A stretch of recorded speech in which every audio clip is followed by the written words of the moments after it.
Attamoltan kabajamtoota daawwattoota keenya Oromiyaa News Network irraa oduun isinitti hima oduu waliin badhaatu takkalaate.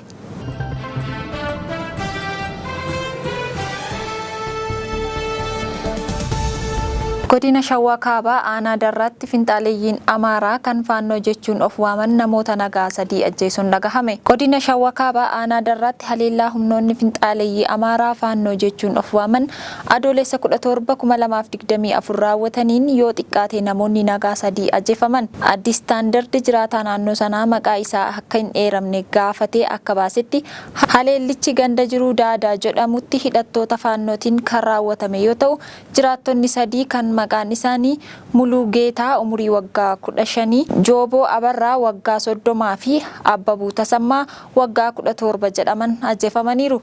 Haleellaa sana hordofuun jiraattonni hedduu yaaddoo nageenyaa uumameen qe'ee isaanii gadhiisanii baqataa akka jirantu dhagahame. Ji'a muddee bara 2023 Aanaa Darraa keessatti haleellaa guyyaa lamaaf hidhattoonni Faannoo raawwataniin lubbuun namoota 18 darbuu fi namoonni madaa'uu Addi Standard jiraattota wabeeffachuun gabaasuun ni yaadatama.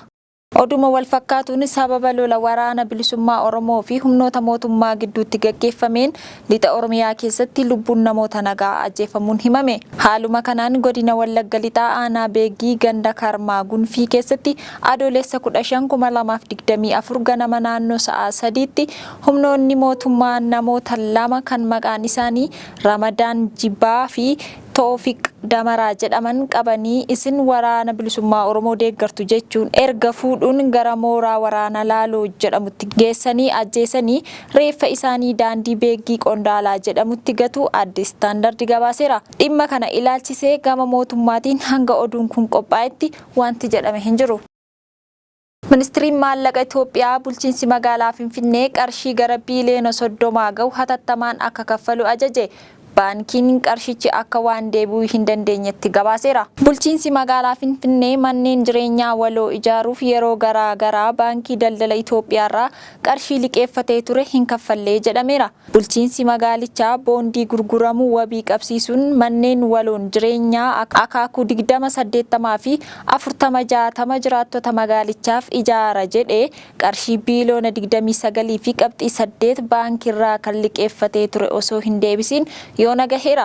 Baankichi qarshichi yeroo jedhame keessatti waan hin deebineef kuufamni idaas dabalaa deemnaan liqaan sun akka deebi'uu hin dandeenyee fi manca'eetti galmeeffachuun ministeera maallaqa Itoophiyaatti gabaasee ture. Ministirichi ammoo sababa jedhameef qarshii biiliyoona 29 fi kitila 800 liqeeffate sana ji'a tokkoof torbee lama keessatti akka deebistu jechuun bulchiinsa magaalaa Finfinneetiin ajajeera. Maddi oduu kana Itoophiyaa Insideridha. Shakkamtoonni maqaa baankii daldala Itoophiyaan carraan looterii si gaheera jechuun nama gowwoomsaa turan to'atamuu poolisiin magaalaa Finfinnee beeksise. Maqaa baankii daldala Itoophiyaan carraan looterii isin gaheera jechuun shakkamtoonni nama gowwoomsaa turan to'annoo jala ooluu poolisiin magaalaa Finfinnee beeksise. Poolisiin magaalaa Finfinnee fuula Feesbuukii isaa irratti akka maxxansetti yakkichi kan hojjetame akka lakkoofsa Itoophiyaatti waxabajji 10/2016 miidhamaa dhuunfaa obbo Dirribaa Laggasaa jedhamanitti bilbiluun waajjira muummee baankii daldala Itoophiyaa irraatii baga gammaddan carraan looterii isin gaheeraa jedhan. Kana booda shakkamtoonni kunneen lakkoofsa amma isinitti himnu kana tuqaa jechuun karaa bilbila isaanii akka galchaniif itti himu. Miidhamaan dhuunfaa kunis ajaja isaanii fudhachuun lakkoofsa itti himame galchuu daqiiqaa muraasaa booda herrega baankii isaanii irraa qarshiin 99 akka hir'ifame kan agarsiisu ergaa gabaabaa isaan qaqqabe. Miidhamaan dhuunfaa kun akka gowwoomfaman yeroo hubatan gara qajeelcha poolisii kutaa bulchiinsa lidataa buufata poolisii gommaa quxxabaa jedhamu deemuun iyyatu.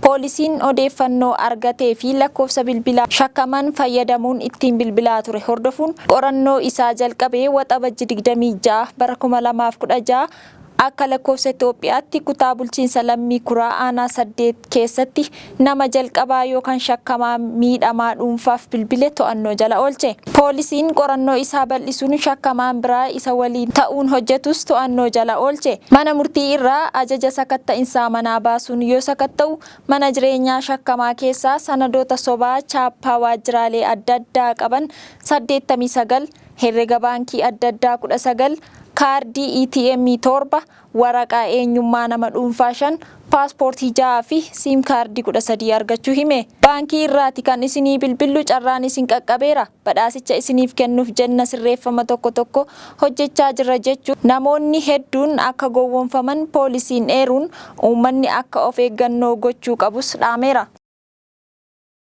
Qabxiin darbinsaa qormaata kutaa 6ffaa kan magaalaa Finfinnee ifoome. Miseensonni waliigalaa mana maree biiroo barnoota magaalaa Finfinnee marii gaggeessaniin qabxiin darbinsaa qormaata kutaa 6ffaa bara 2016 akka lakkoofsa Itoophiyaatti 50 yoo ta'u kan qaama miidhamtoota 45 akka ta'u murteesseera. Hoogganaan biirichaa Dr. Zalaalem Mulaatuu akka jedhanitti qabxiin qormaatichaa yeroon ifoomuun barattoonni barnoota isaanii yeroon akka of qopheessan kan taasisudha. Qormaata kutaa 6ffaa bara 2016 sadarkaa magaalittiitti kenname barattoonni mana barnootaa mootummaa fi dhuunfaa 86,000 ol idilee fi galgalaan barnoota isaanii hordofaa turan keessaa 93 qabxii 3 qormaaticha 50 ol kan fidan ta'uun ibsamuu ragaan biiricharraa argame ni mul'isa.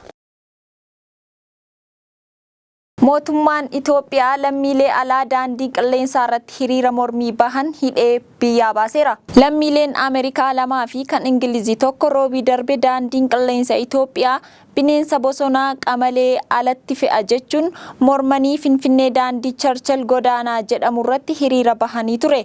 Namoonni sun daandiin qilleensa Itoophiyaa qorannoo suukkanneessaa laaboraatoorii keessatti taasifamuuf qamalee fe'ee alatti geessuu haa dhaabu jechuun ture fuuldura waajjira gurgurtaa tikkeetta xiyyaara Itoophiyaa sadii ta'anii sagalee dhageessisaa ture. Poolisiin battalumatti isaan qabee akka isaan hidhee fi bulee kamisa fuudhee gara biyya isaaniitti akka deebise BBC'n gabaase. Namoonni hidhamanii biyyaa baafaman sun lammii Ameerikaa Jeesen Beekaarii fi mucaasaa akkasumas lammii Ingiliz Ruubiin Sikeetsi jedhamu. Jeesen Beekar dhaabbata mirga beelladaaf falmu People for the Ethical Treatment of Animals jedhamanitti itti aanaa hoogganaa damee ardii Eeshiyaati.